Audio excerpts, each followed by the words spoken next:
My dad was a plumber, and I didn't recognize he was an entrepreneur until actually many years after I was in the workforce. When I was very young and I looked at my father's company, there was an admiration I had. They owned something. Entrepreneurship was about creating a livelihood for yourself and your family, period. I had a very bumpy high school. I stopped counting at 300 Grateful Dead concerts. And I failed Algebra 2 4 semesters in a row. I was right at the bottom of my class when I graduated. Actually, I was accepted to the Plumbers Union and Dean Junior College on the same day.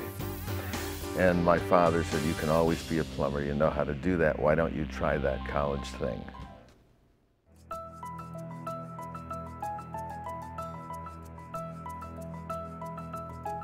I've been at Accenture for 34 years. If you look inside the corporate world, corporations are nothing more than a collection of sole proprietors and small businesses flying in formation. I mean, some of the world's greatest companies are because they're a collection of initiators and innovators and risk takers and good business runners that have invented things that fundamentally change how the world works and lives. And I think there's entrepreneurial opportunities in everything we do out there. I've had 28 jobs, but they all happen to be within the same company.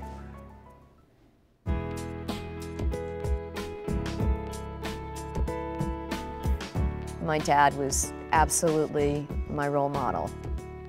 You know, they don't make people like my dad anymore.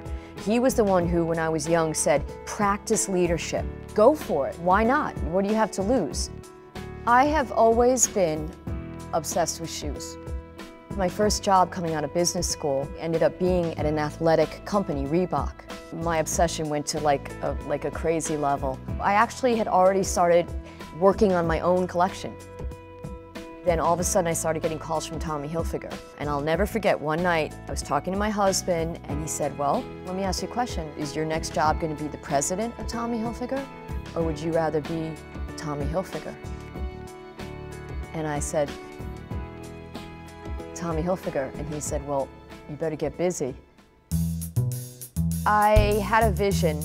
I always loved sports, but on the other hand, I loved fashion. I loved looking glam. I loved looking hot. I'd go to buy fashion shoes and they were too boring for me.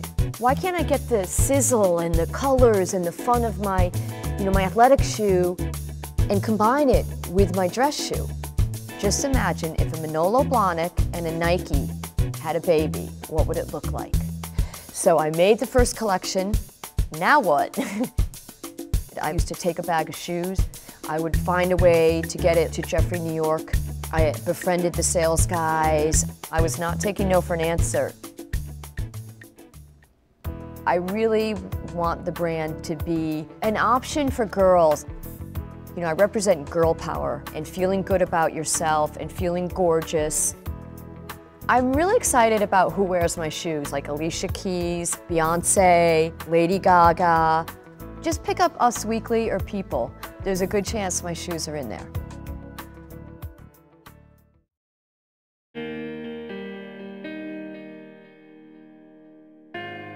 My dad was in the bar and restaurant business. I was about 10 or 11 years old and my dad said, "Okay, you're gonna come clean the bar and restaurant." And I finished it. My dad gave me a couple of bucks and it was my birthday and I kind of had a pouty look on my face. And he went, "What's wrong?" I says, "Well, it's my birthday. I thought you brought me down to give me a little present or something." And he says, "I gave you a job for your birthday." And I remember thinking, lucky me. I learned about doing things that had to get done, attention to detail. A lot of things most kids my age didn't learn. And for the longest time, my mother thought that was going to be my vocation. I was going to go in the priesthood. I decided to put that on hold for a while. One of the ROTC guys came up and said, "Hey, you look like you could pass a physical fitness test." A year later, they offered me a scholarship. Let me try this joint for a couple of years.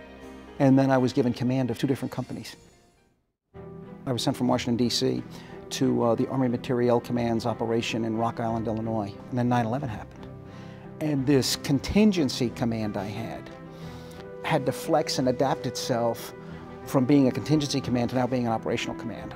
When we were executing Operation Iraqi Freedom, it was an equipment shortage. They didn't have trucks, they didn't have the right kind of trucks, they didn't have the Kevlars, didn't have vests, didn't have ammunition, because nobody figured we were going to fight a war there again.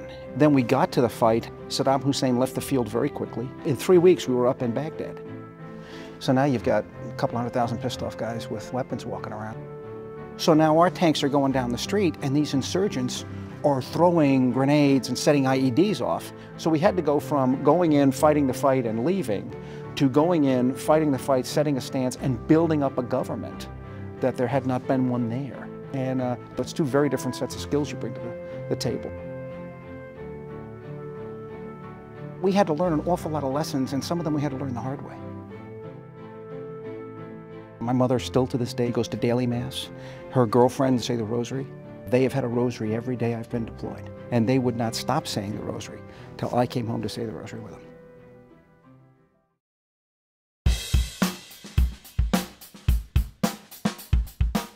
The first paying job I had was actually as a detasseler. I had to get up at a ridiculous time of day. I don't know, it was 3, 4, something like that, to pull tassels off the tops of corn.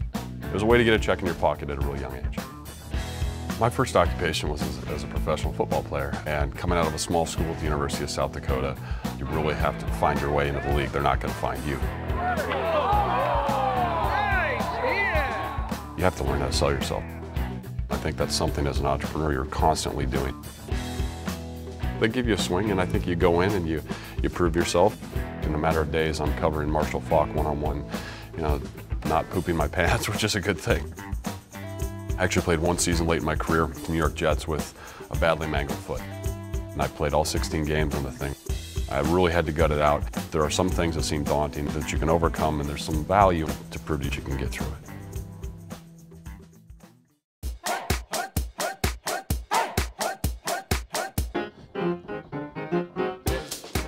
Our business is called Skyscrapers, and our intention is to really do a fast serve model with crepes. My wife and I are sort of exploratory food type people. We like to go and try new things and sort of play scientists in our kitchen. And we always thought, we take a look at the market and say, what's not out there? So we had the idea for crepes. Crepes have a reputation of foo-foo, and I think that's something we're setting out to destroy. We opened our first store in June of 2011. I'll know in 3 or 4 months if we like what we're doing, and if we do, we're going to launch as many as 4 more within the next 18 months. I've been through 10 NFL training camps. We know that sort of roll up your sleeve mentality when it's really hard and it's really rough, but you know there's something on the other end of the tunnel. So I think that mentality is ingrained in us.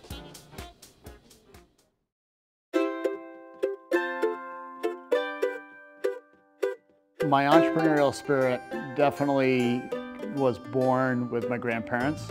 My grandparents founded Brookstone. Grand-Pierre and Granny were putting together catalogs, pasting brochures, bringing the tools together to be sold in this catalog business.